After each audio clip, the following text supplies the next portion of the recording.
Swastiastu, salam rahayu, salam bahagia, salam sejahtera buat umat Hindu dimanapun Anda berada. Ya, kali ini kita akan menjawab sebuah video yang sangat pendek ya dari kontennya Pak Dr. Richard Lee ya. Ya di sini sih sebetulnya dari YouTube. Ini YouTube sih cukup panjang juga ya. Dialognya bersama seorang ustadz ya. Nah, di sini pertanyaan ini sebetulnya saya juga pernah sih mendapatkan pertanyaan dari netizen ya. Nah, ini sekarang baru saya jawab karena ini mirip pertanyaannya ya. Kalau memang Tuhan itu ada, buktikan. Ya, logik kan? Pak Ustadz, saya pengen tanya, Tuhan itu ada berapa? Satu. Kenapa agama itu banyak? Bagus. Nah, itu sudah dijawab dari di kontennya Dr. Richard Lee kan dari perspektif Islam ya. Nah, kalau ini bagaimana dari perspektif agama Hindu?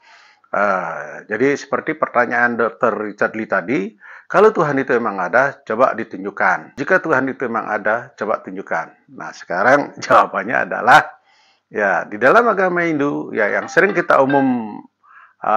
kita ketahui bahwa ada tiga teknik, ada tiga cara ya di dalam membuktikan bahwa kebenaran itu atau Tuhan itu memang ada dengan jalan ya tri pramana ya. Jadi tiga langkah ya, tiga cara yaitu ya untuk membuktikan kebenaran itu bahwa Tuhan itu ada, yaitu ada tiga cara, yaitu dengan tri pramana ya. Ada di ajaran tri pramana itu adalah mengenai praktiyasa pramana, anumana pramana dan agama pramana ya. Jadi di sini kan praktiyasa pramana ini kan ya melalui apa yang kita lihat melalui secara ini kasat mata ya, dengan indera-indera ini kita bisa merasakan, kita bisa mendengar, kita bisa melihat ya, seperti yang kita lihat di alam semesta ini ya. Jadi kita lihat itu, karena kita akan bertanya nih, wah ini kayaknya kok pemandangannya bagus nih, kok sungainya bagus, kok tamannya indah dan lain sebagainya. Pasti ada yang menciptakan ya. Jadi dari situ ya praktiyasa. Nah dari dengan anumana pramana ya, anumana pramana ini biasanya dengan melihat secara filosofinya aja ya. Ya katakanlah sebuah meja ya, sebuah lemari. Kita akan melihat bahwa meja ini terbuat dari kayu. Kayu ini asalnya dari mana? Ya pasti asalnya adalah yang dikerjakan oleh tukang itu pasti tadinya adalah merupakan kayu ya. Kayu itu dari apa? Dari pohon. Pohon itu dari mana? Ya dari tanaman dan lain sebagainya. Kita cari ya siapa yang menciptakan? Yaitu Tuhan, yaitu caranya ya. Dan ada juga dengan agama pramana. Agama pramana ini kan mengenai melalui kita belajar dari orang-orang cerdas, orang-orang cendekiawan, orang-orang pintar mengenai sastra Weda ya. Weda menerangkan bahwa Tuhan itu adalah begini, sifat beliau adalah begini ya, dan lain sebagainya ya. Dari melalui kitab suci yang diajarkan ke kita ya, kita meyakini bahwa Tuhan itu ada ya.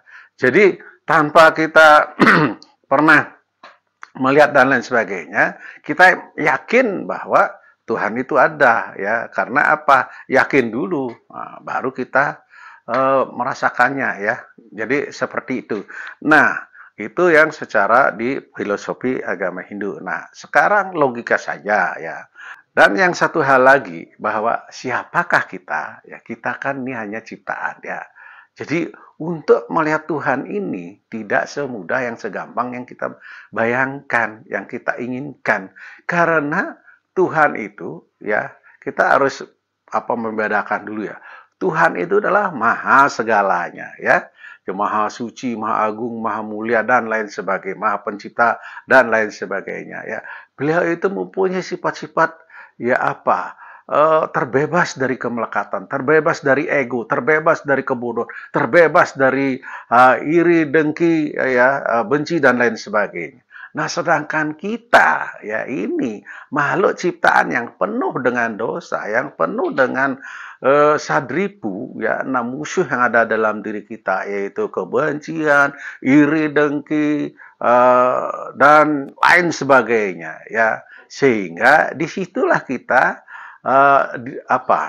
terbatas untuk melihat Tuhan secara langsung, ya. Karena dimensi kita beda, ya. Kita dimensinya, anggaplah kita adalah yang penuh dengan kotoran, beliau adalah yang maha suci. Bagaimana kita bisa melihat secara langsung, ya. Nah, ini satu contoh, ya. Ini Arjuna di dalam peperangan Mahabharata, sebelum perang Mahabharata, ya disitulah ya Sri Krishna bersabda, ya bersabda mengatakan bahwa beliau menyebut bahwa aku adalah yang maha kuasa, aku adalah Tuhan itu sendiri.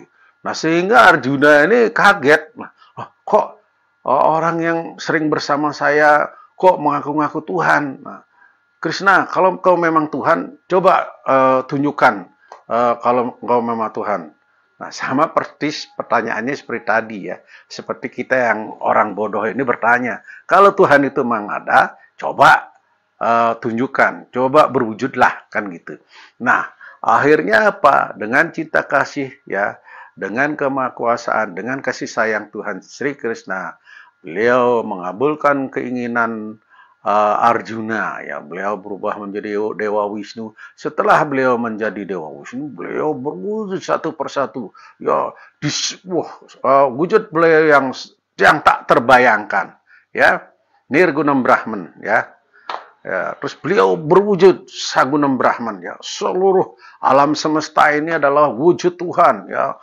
Dari yang cantik, bagus, indah, sampai yang seram, sangat menyeramkan, ya, dan lain sebagainya. Tidak ada ruang yang tidak dikuasai oleh Tuhan. Isyawasam idam sarwam, isyawasam idam jagat, ya. Jadi semua. Nah, sehingga apa? Arjuna di situ dia, gemeteran dia. Dia cuma melihat beberapa detik saja, ya. Dia langsung memohon kepada Sri Krishna, oh Tuhan, Engkau memang Tuhan. Oh, maafkan aku, kembalilah ke wujud aslimu. Aku tak tahan untuk menatapmu. Akhirnya apa? Beliau kembali berwujud menjadi Dewa Wisnu dan kembali menjadi Sri Krishna, ya, Purna Avatar, ya.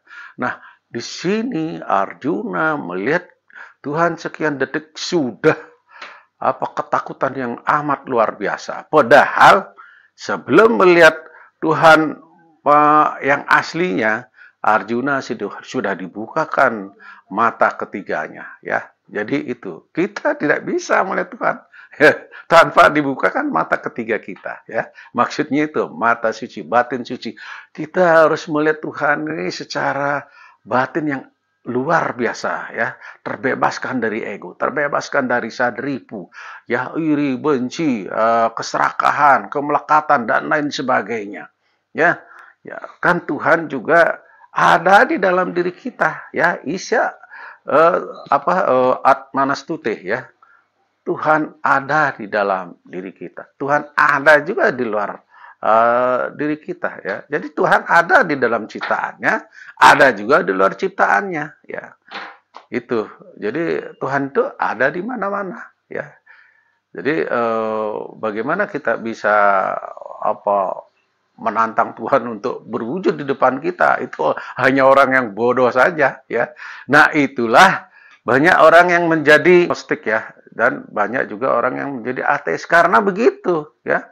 Begitu dia mengalami cobaan di dalam hidupnya, ya, dia protes, ya. Dia sudah begini, sudah begitu, kok Tuhan nggak nolong, kok Tuhan nggak berwujud, ya. Sehingga dia akhirnya apa? Ya, berpaling dari Tuhan, ya. Padahal Tuhan mengatakan bahwa kalau engkau melangkah 1 langkah, aku akan melangkah 10 langkah. Ya, jadi begitu kasih sayangnya Tuhan kepada kita, ya. Ya, memang sih, ya, manusiawi, ya, kalau orang misalnya sudah begini, sudah memohon dan lain sebagainya, terus tidak terpenuhi, tidak dijawab doanya, ya, memang secara misalnya ada kecewa juga, ya. Tapi disinilah kita diuji, ya, seberapa besar keikhlasan kita untuk menyembah beliau sebagai bakta beliau, ya. Jadi seperti itu, ya. Jadi, nah, kalau Tuhan itu memang ada, tolong tolong tunjukkan saya Nah, dia nggak sadar. Dia bisa bernapas, dia bisa makan, dia bisa hidup. Itu karena siapa? Ya, dia lupa. Napas yang dia pakai itu, yang gratis itu, ya, atau yang dia makan menjadi apa energi prana buat kita, ya, menjadi energi, ya itu adalah karena Tuhan, bukan karena siapa-siapa. Udah apa angin, ya, hembusan angin, sepoi-sepoi, ya. Apakah kita melihat angin itu? Ya nggak ngelihat, tetapi kita merasakan, ya, desirannya, sir-sir, apalagi kalau di pantai ya. Ya, kita juga bisa melihat angin itu kalau ada badai misalnya ya. Pohon-pohon itu wah daun-daunnya sampai mau apa miring ya. Nah, di situ menandakan ada angin ya.